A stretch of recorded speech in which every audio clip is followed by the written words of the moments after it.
Asyhadu an la ilaha illallah wahdahu la syarika lah wa asyhadu anna Muhammadan abduhu wa rasuluhu la nabiyya ba'dah. Yaqulullahu azza wa jalla fil Qur'anil Karim, ya ayyuhalladzina amanu taqullaha haqqa tuqatih wa la tamutunna illa wa antum muslimun. Wa yaqulu subhanahu, ya ayyuhalladzina amanu taqullaha wa qulu qawlan sadida yuslih lakum a'malakum wa yaghfir lakum dzunubakum wa man yuti'illaha wa rasulahu faqad faza fawzan 'azima. Fa inna asdaqal hadits kitabullah wa khairal huda huda nabiyyina Muhammadin sallallahu alaihi wasallam wa syarrul umur muhdatsatuha fa inna kulla muhdatsatin bid'ah wa kulla bid'atin dhalalah wa kulla dhalalatin finnar. Ma'asyiral muslimin rahimakumullah,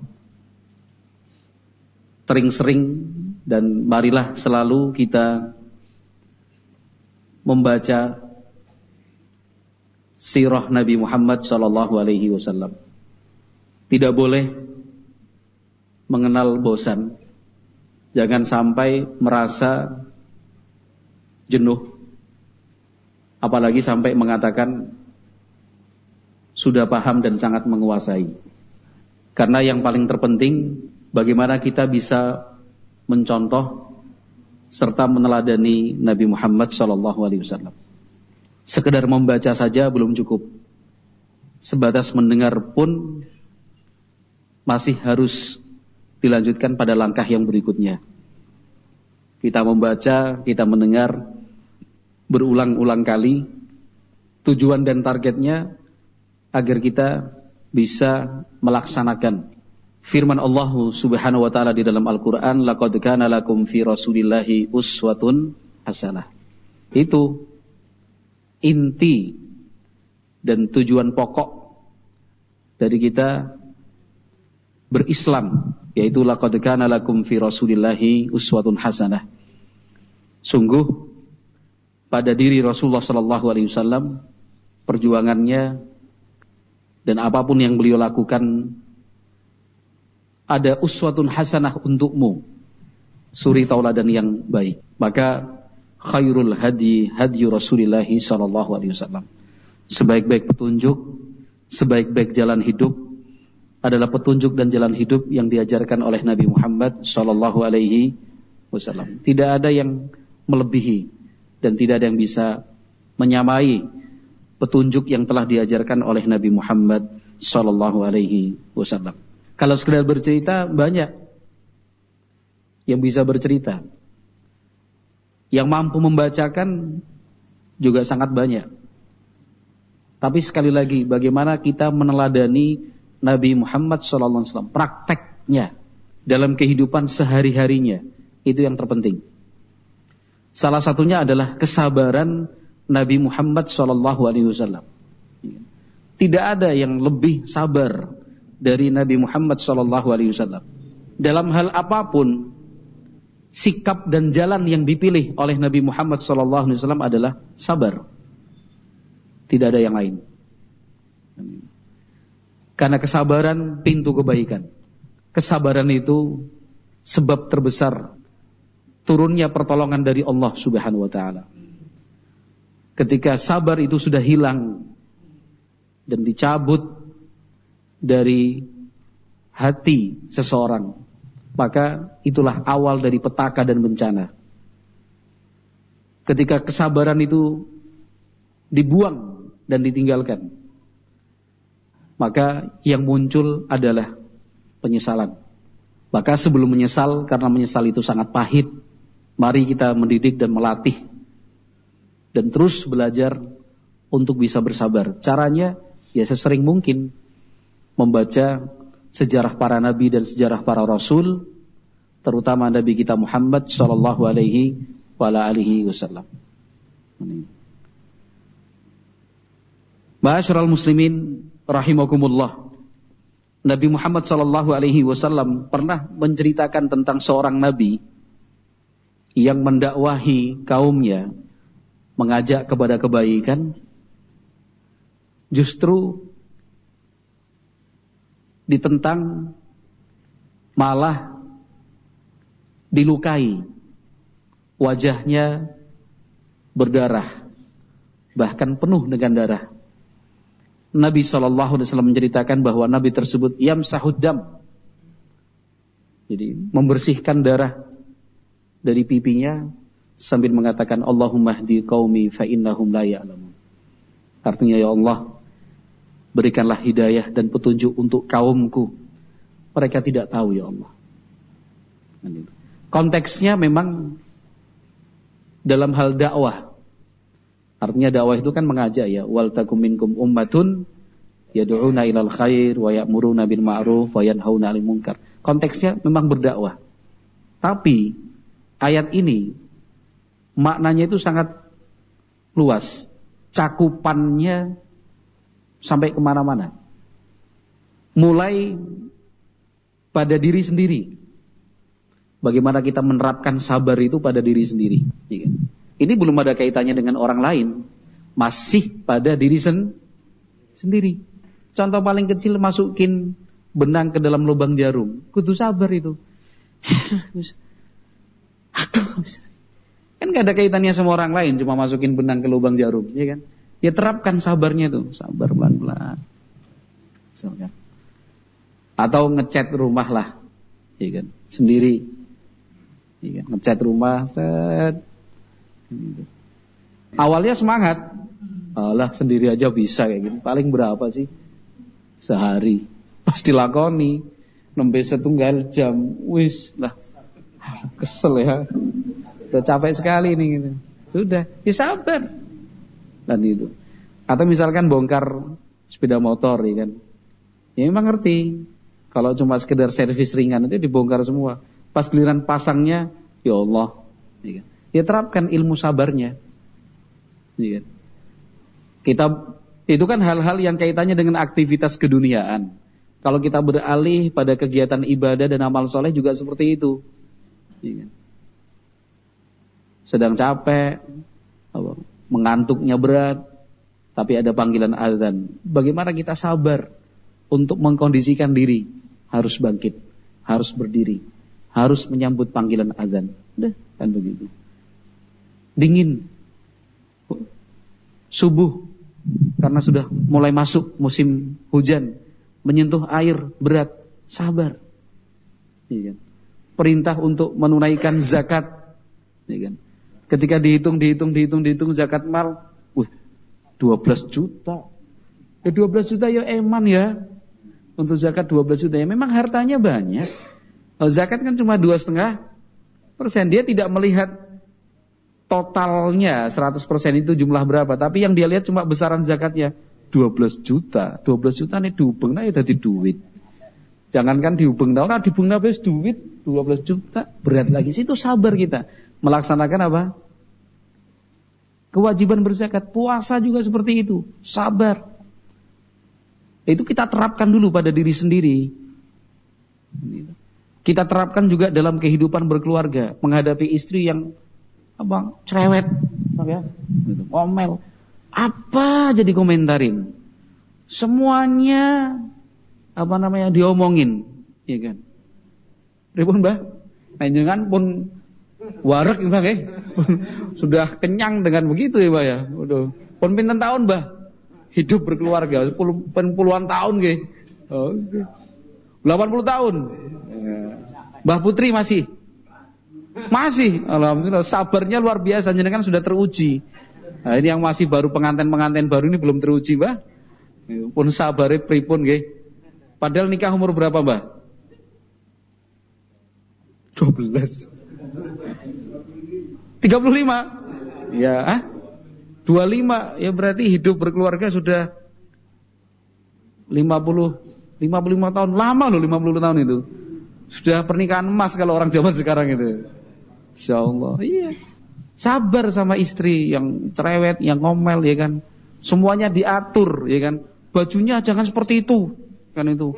Beniknya dikancingin kan itu. Arab kondangan kok warnanya seperti itu. Masya Allah kan itu ya kan. Nanti pulang dari kondangan naruhnya kok sembarangan, dicendel nah. Wah sudah. Mau pakai baju yang baru, yang kemarin belum kotor kok udah pakai lagi yang lain. Masya Allah. Begitu ya? Oke. Ada aja. Alhamdulillah. Ya nyontoh Kanjeng Nabi lah. Nggih. Meneladani Nabi Muhammad sallallahu alaihi wasallam sabar karena istri kita juga sabar sama kita. Ya kan? Kita yang pengen ini, kita yang pengen itu, kita maunya cepat, kita maunya jangan terlambat. Istri berusaha untuk menyesuaikan. Sabar, sama-sama sabarnya. Terapkan itu dalam kehidupan sehari-hari. Sama anak-anak juga sama.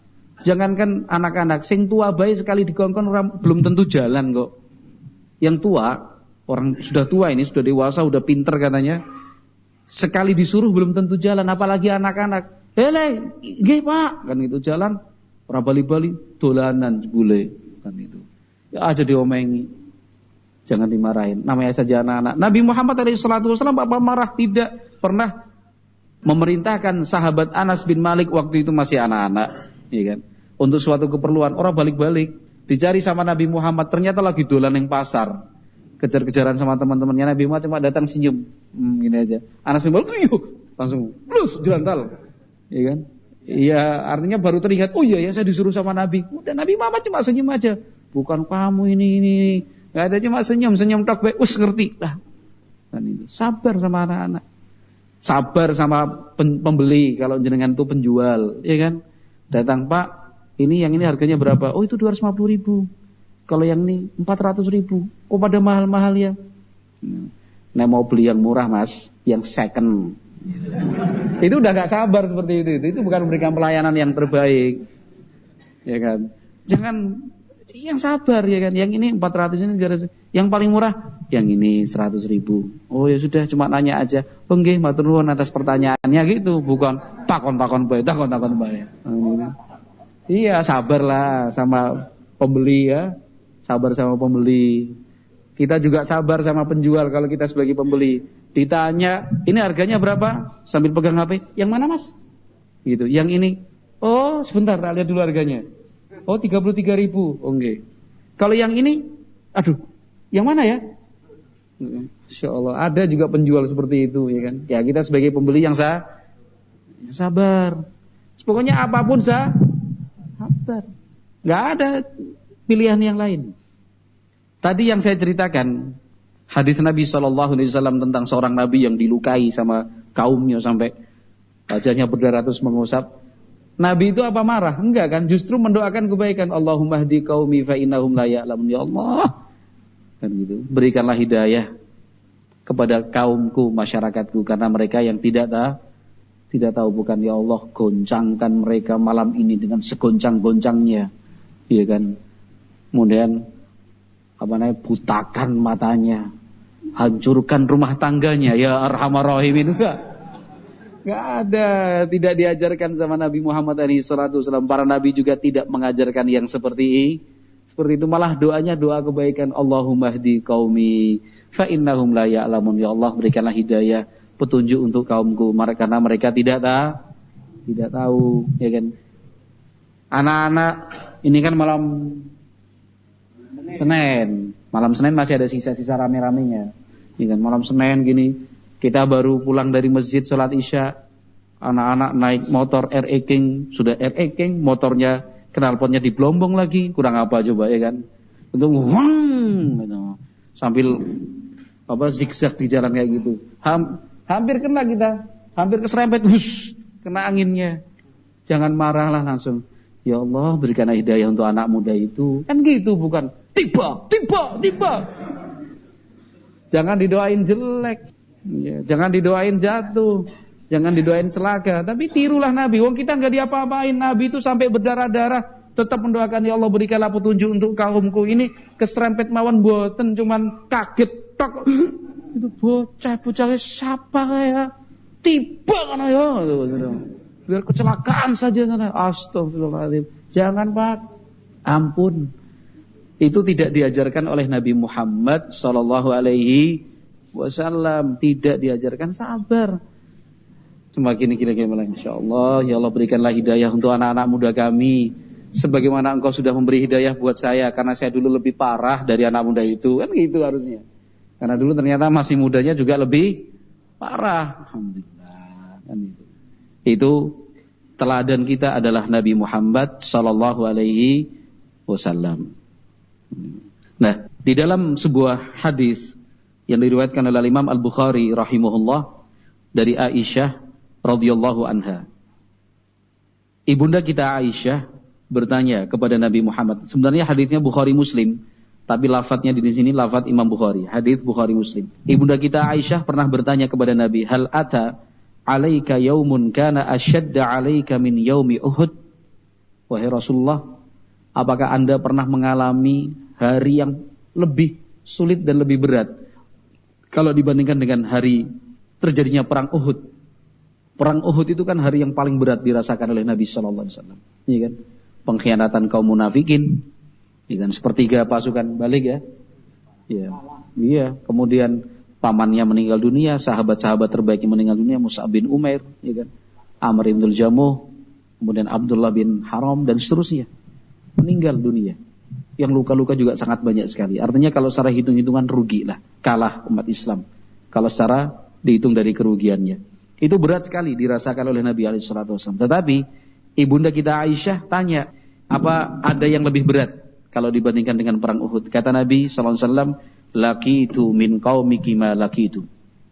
Artinya saya itu sudah terlalu banyak dan terlalu sering menghadapi hari-hari sulit dari orang-orang Mekah, kaummu wahai Aisyah. Wa kana asyad ma laqitu minhum yaumal aqabah.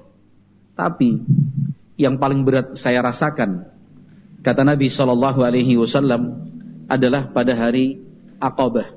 Yang dimaksud Aqabah di sini bukan Aqabah Mina, tapi Aqabah di antara kota Taif dengan kota Mekah.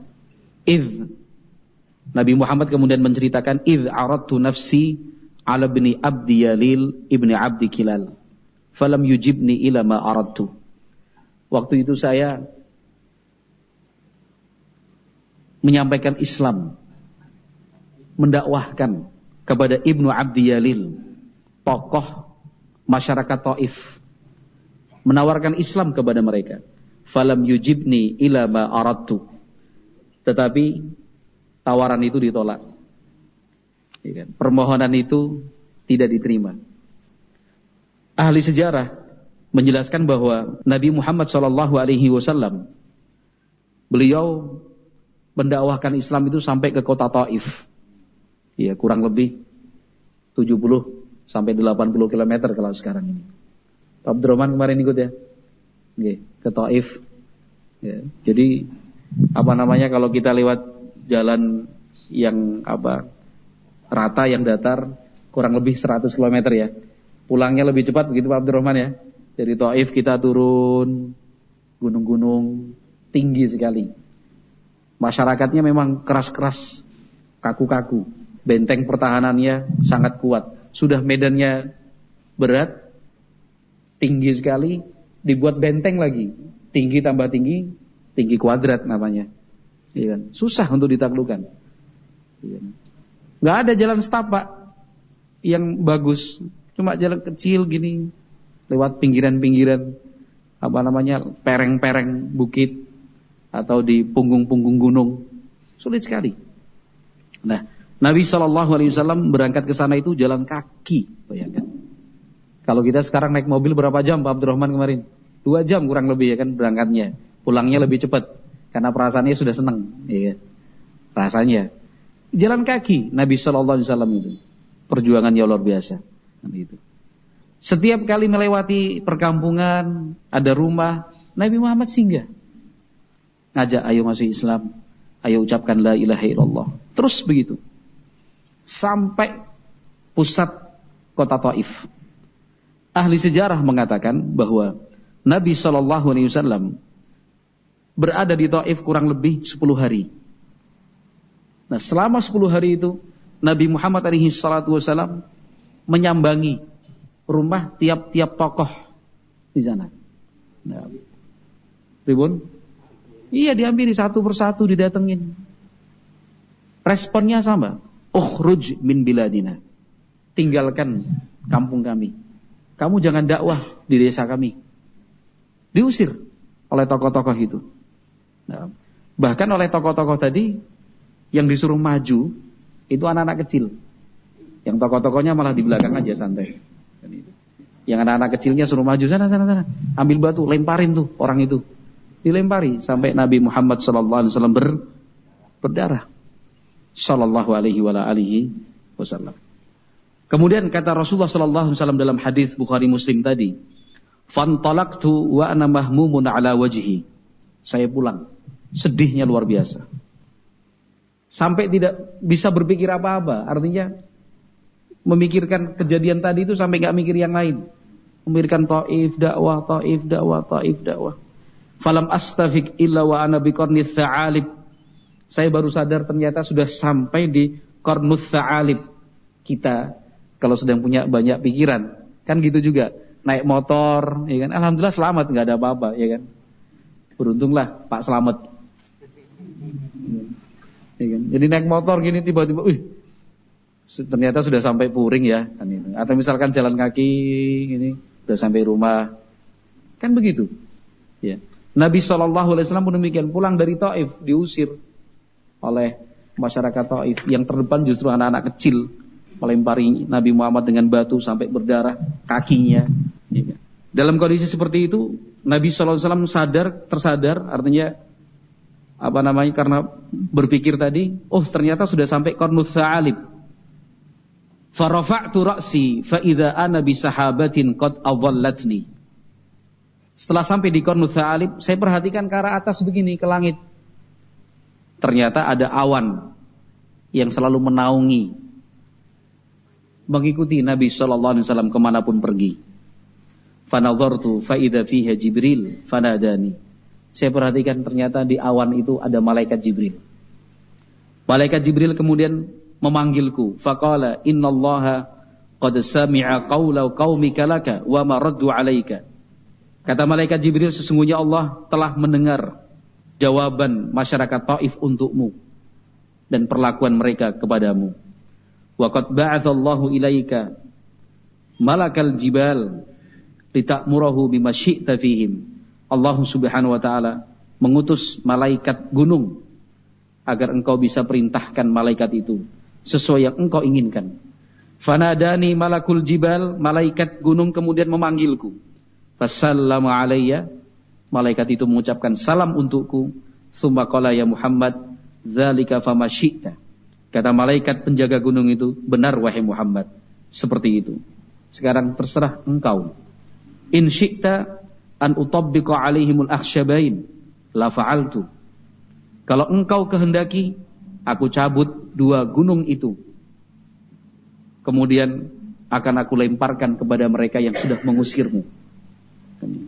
Qala an-nabiy sallallahu alaihi wasallam, Nabi Muhammad alaihi salatu wasallam kemudian mengatakan, bal arju an yukhrijallah azza wa jalla min aslabihim man ya'budullaha azza wa jalla wahdah la yusyriku bihi syai'an. Tidak seperti itu kata Nabi. Malah saya berharap besar sekali suatu saat nanti ada anak cucunya, anak cucu mereka, keturunan dari mereka, Allah Subhanahu wa taala pilih mereka yang beribadah kepada Allah Subhanahu wa taala dan tidak melakukan kesyirikan sedikit pun. Itu sabarnya Nabi sallallahu alaihi wasallam. Bedalah kalau kebiasaan orang, ya, secara umum, saya tidak mengatakan semuanya, kebiasaan orang secara umum begitu. Contohnya begini, hari-hari terakhir ini kan kita disibukkan dengan banyak berita, dan berita itu selalu bilang viral, padahal sebenarnya juga nggak viral, ya kan? Itu cuma untuk menjual berita aja, viral, padahal enggak, tapi memang viral. Kan itu. Contohnya kalau kita yang di Jogja, karena saya kan di Jogja, ya kan? Kurang lebih 3 minggu yang lalu, dalam bulan inilah, itu kasus kelitih mencuat kembali.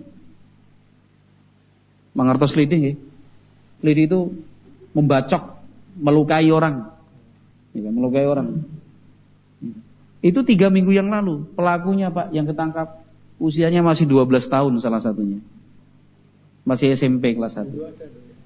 Dulu kalau Jogja selalu ada, kan itu. Walaupun berarti nyaman, yang begitu juga muncul banyak sekali. Di Indonesia tertinggi di Jogja.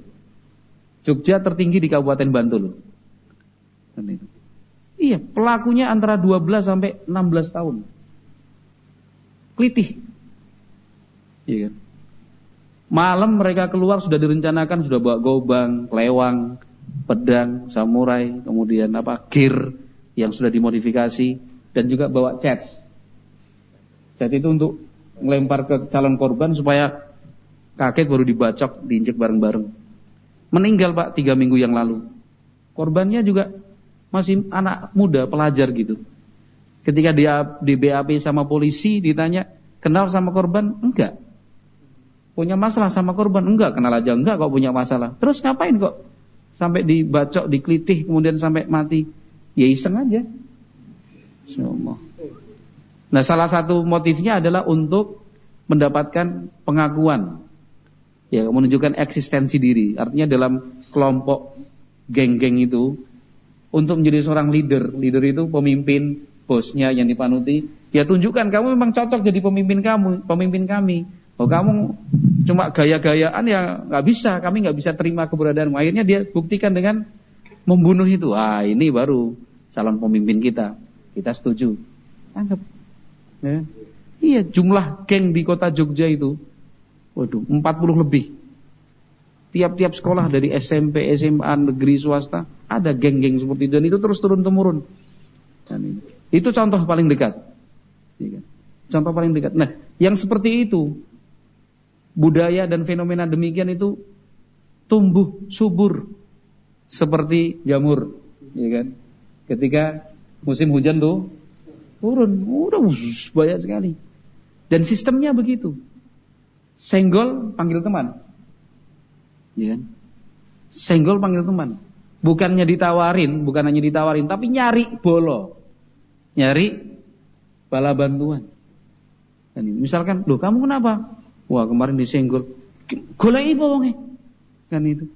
Jangan di, kan itu. Seragamnya apa? Sekolah neng di. Oh mas, goleki. Kan itu. Ada backing-backingnya. Tawuran antar ormas, ya kan di Jawa Barat sekarang viral. Wah, ada yang jadi korban, luka, meninggal. Yang di Jakarta seperti itu juga. Beberapa kampung itu sudah kampung tawuran abadi namanya, ya kan? Cuma dipisahkan oleh kali Sunter, ya. Udah tiap tahun ada aja tawuran antar sekolah, tawuran antar supporter dan yang lain. Pokoknya itu turun temurun, waris mewarisi dendam. Dendam. Terus caranya bagaimana? Jangan hanya penindakan, tapi juga pencegahan. Nah, salah satu pencegahannya apa? Yo, anak-anak kita dibacakanlah sirah Nabi sallallahu alaihi wasallam begini. Tapi dibuat yang menyenangkan, dikondisikan untuk mereka tertarik, ya kan? Bukan cuma suatu saat Nabi Muhammad berangkat ke Taif, anak dengannya kayak gini. Ya, tapi ya yang bercerita sambil jalan, wah Taif itu ya mas ya. Ini itu. Walaupun belum pernah ke sana mungkin ya kan. Tapi ya paling tidak baca di keterangan di berita artikel resmi. Oh Taif itu begini, ini gambarnya kayak gini nih, gunung-gunungnya tinggi, jurang semuanya. Ya kan, hijau dibandingkan tempat yang lainnya. Kali urangnya Arab Saudi. Nah, ya kan. Dingin, banyak villa, perumahan-perumahan tempat menginap di sana. Ceritakan cuma mereka tertarik. Ternyata Nabi Muhammad itu sabarnya luar biasa. Dan itu. Nabi Muhammad alaihi salatu wasallam ditawarin oleh malaikat penjaga gunung. Nah iya. Kalau seandainya Nabi Muhammad bilang, ya hancurkan mereka. Malaikat penjaga gunung mampu? Mampu banget. Kan itu. Jadi bukan cuma gaya-gayaan. Siapa yang ganggu kamu? Itu Pak. Siapa? Itu Pak. Yang mana yang itu? Alah kamu sama tentara dilawan, ya bapak ya nggak berani. Balik. Iya kan. Padahal tadi sudah, siapa yang ganggu anakku? Tak. Labraknya kan itu. Itu Pak orangnya di sana. Mana? Cari. Yang mana? Yang itu. Yang sedang minum kopi itu loh Pak. Tentara. Iya Pak loh. Kamu nggak bilang dari tadi. Bikin masalah sama tentara kamu kan itu. Bapak yang nggak bisa apa-apa. Padahal tadi udah kayaknya sombong-sombong banget ya kan. Siapa. Jadi malaikat penjaga gunung bukan cuma gaya-gayaan. Malaikat penjaga gunung memang mampu. Dan Nabi Muhammad tidak cari bolo. Bala bantuan itu yang datang memberikan tawaran. Tapi Nabi mengatakan apa? Nggak usah. Pun boten usah. Nggak usah. Justru saya berharap ada nanti anak cucunya, keturunannya yang kemudian masuk Islam beribadah pada Allah dan tidak melakukan kesyirikan, sudah itu aja. Bukan kemudian cari bala bantuan, backing yang sini, backing yang sana, gimana caranya kita hadapi. Tidak usah. Contohlah Nabi Muhammad sallallahu alaihi wasallam, teladanilah beliau. Dan memang benar kan, sebelum Nabi Muhammad sallallahu alaihi wasallam wafat, sebelum Nabi Muhammad wafat, jadi jaraknya lama itu, kurang lebih 10 tahun kan itu. 10 tahun kemudian, after 10 years kan itu ya. 10 tahun kemudian. Bukan, jangan berharap one day, one week, ya kan. Kemudian one apa lagi? One month misalkan, 1 year, 2 years. Enggak, 10 tahun. Kemudian mereka-mereka yang dulu mengusir, mereka-mereka dulu yang membunuh, akhirnya datang menemui Nabi sallallahu alaihi wasallam di kota Madinah, menyatakan masuk Islam, kami masuk Islam. Dan bukan cuma etok-etok masuk Islamnya. Mereka buktikan ketika Nabi Muhammad SAW wafat, meninggal dunia, beberapa kabilah itu murtad. Mereka orang-orang Taif justru yang paling terdepan. Kata mereka, kita masuk Islamnya udah terlambat, masa ya mau murtad? Nggak bisa. Kan itu. Gimana? Nggak? Sudah masuk Islamnya terlambat kok mau murtad? Nggak bisa. Itu perkembangan Islam di zaman Abu Bakar, di zaman Umar bin Khattab, Utsman. Itu kan perkembangan Islam itu. Orang-orang Taif menjadi tulang punggung pasukan. Karena mereka memang hebat-hebat, ahli perang. Biasa hidup di gunung, ya kan? Fisiknya luar biasa. Jadi tulang punggung pasukan umat Islam. Coba, setelah mereka mengusir, mereka melukai Nabi sampai berdarah-darah. Akhirnya doa dari Nabi sallallahu alaihi wasallam, ya kan? Maka jangan sampai kita mengecilkan dan meremehkan arti sebuah doa. Doa kebaikan yang kita ucapkan, jangan doa kejelekan. Ya kan, mudah-mudahan ya kan cepat mati orangnya, ya kan. Terus tua kok, ya kan. Terus tua. Paling kalau dia mati kan terus sudah selesai. Bukan seperti itu doa yang diajarkan Nabi sallallahu alaihi wasallam. Mudah-mudahan rumah tangganya hancur, bisnisnya bangkrut misalkan, ya kan. Mudah-mudahan dia jangan didoakan yang jelek. Doakan dengan doa-doa kebaikan kan itu. Sebagaimana yang sudah dilakukan oleh Nabi Muhammad sallallahu alaihi wasallam.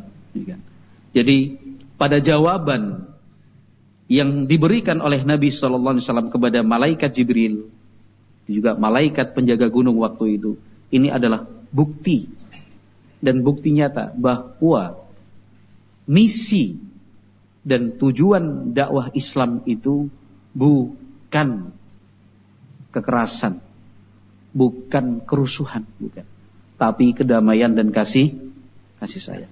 Itu sudah. Wa ma arsalnaka illa rahmatan lil alamin. Sudah. Itu sebenarnya Islam betul-betul rahmatan lil alamin. Tapi bukan cuma sekedar slogan aja loh. Rahmatan lil alamin, rahmatan lil alamin. Bukan cuma ngomong aja, tapi prakteknya juga ngomongnya rahmatan lil alamin, tapi prakteknya keras, ya kan? Prakteknya gelut, ya kan? Prakteknya kaku. Betul-betul rahmatan lil alamin, qaulan wa fi'lan. Teori dan praktek, ucapan dan perbuatan, betul-betul rahmatan lil alamin. Iya. Itu yang diajarkan oleh Nabi Muhammad sallallahu alaihi wasallam. Ma'asyiral muslimin yang berbahagia, Nabi Muhammad sallallahu alaihi wasallam bukan hanya sekali dua kali menghadapi peristiwa seperti ini, tapi hampir tiap saat dan hampir tiap waktu itu Nabi sallallahu alaihi wasallam menghadapi situasi-situasi sulit seperti ini. Tetapi yang diajarkan tetap sama. Tempatnya berbeda, waktunya berbeda, masalahnya sama. Iya kan? Itu terus. Iya kan? Penentangan, permusuhan. Tapi sikap yang diambil oleh Nabi sallallahu alaihi wasallam tetap sama, yaitu sabar. Kebencian jangan dibalas dengan kebencian. Iya kan? Allah Subhanahu wa taala perintahkan nabinya, idfa' billati hiya ahsan. Apa artinya idfa' billati hiya ahsan? Balaslah dengan sikap yang baik. Apa nanti hikmahnya? Apa nanti kemudian hasilnya? Fa idzal ladzi bainaka wa bainahu adawatun ka'annahu waliyyun hamim. Nanti antara engkau dan dia yang sebetulnya sebelumnya ada permusuhan dan kebencian, dengan kesabaran, dengan membalas kejelekan dengan kebaikan, ya kan? Maka ka'annahu waliyyun hamim, berubah menjadi teman yang sangat dekat sekali, erat sekali, jadi bersahabat. Dan itu. Jadi bukan membalas kejelekan dengan kejelekan, apalagi berpikir memangnya kamu doang yang bisa, aku nggak bisa, kan itu. Kamu berbuat jahat sama saya bisa lebih jahat lagi dari itu. Oh jangan, itu parah itu. Tapi balaslah kejelekan itu dengan kebaikan, balaslah keburukan itu dengan dengan kesabaran dan seterusnya. Wallahu a'lam bishawab. Ternyata sudah jam 9. Ya, mudah-mudahan bermanfaat. Semoga Allah Subhanahu wa taala memberikan berkahnya untuk kita semua. Ya kan? Musolanya musola atau masjid ini? Masjid. Musola masjid. Musola ya masjid, ya gitu ya. Musola dan Masjid Al-Badar, kemenangan bagi umat Islam insyaallah. Ya, subhanakallahumma wa bihamdika asyhadu an la ilaha illa anta astaghfiruka wa atubu ilaik. Assalamualaikum warahmatullahi wabarakatuh. Indah Siar Idaatul Islamiyah Ahlus Sunnati wal Jamaah.